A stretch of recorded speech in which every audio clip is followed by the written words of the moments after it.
చాలా భయంకరమైనటువంటి సమాజంలో మనం ఉన్నాం. ఎంత భయంకరమైన సమాజం అంటే సీతా మనోహరి అని ఒక వ్యభిచారిణి ఉంది.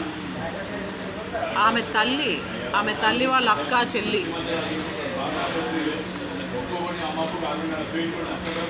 అండ్ వాళ్ళ పిల్లలు,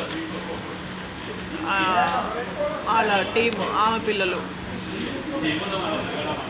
చందన, భవాని, కుమారి, కరుణ అందరి శవాలు వెళ్ళి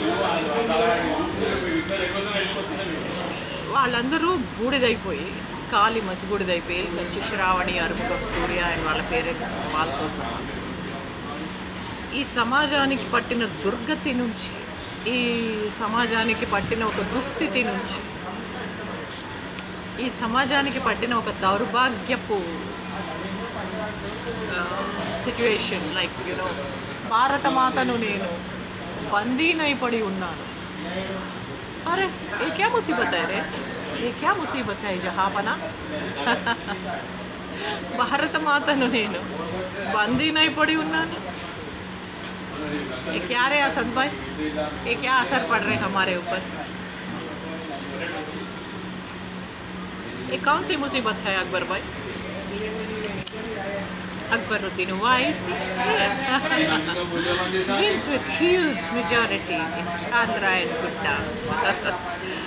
అలాగే ఈసారి అసద్ భాయ్ కూడా, Asaduddin Owaisi wins with huge majority also in his constituency.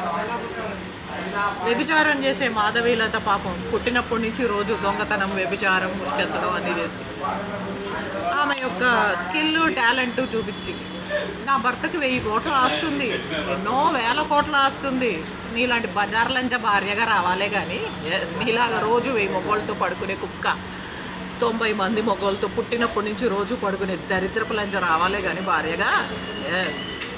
ప్రతి మొగోడికి 1000 కోట్లు ఆస్తుంటుంది.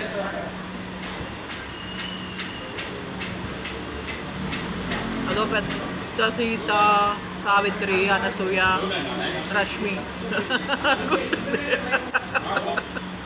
ప్రాస్టిట్యూట్. ఆ బజార్ లంచకి కనీసం డిపాజిట్లు రావు.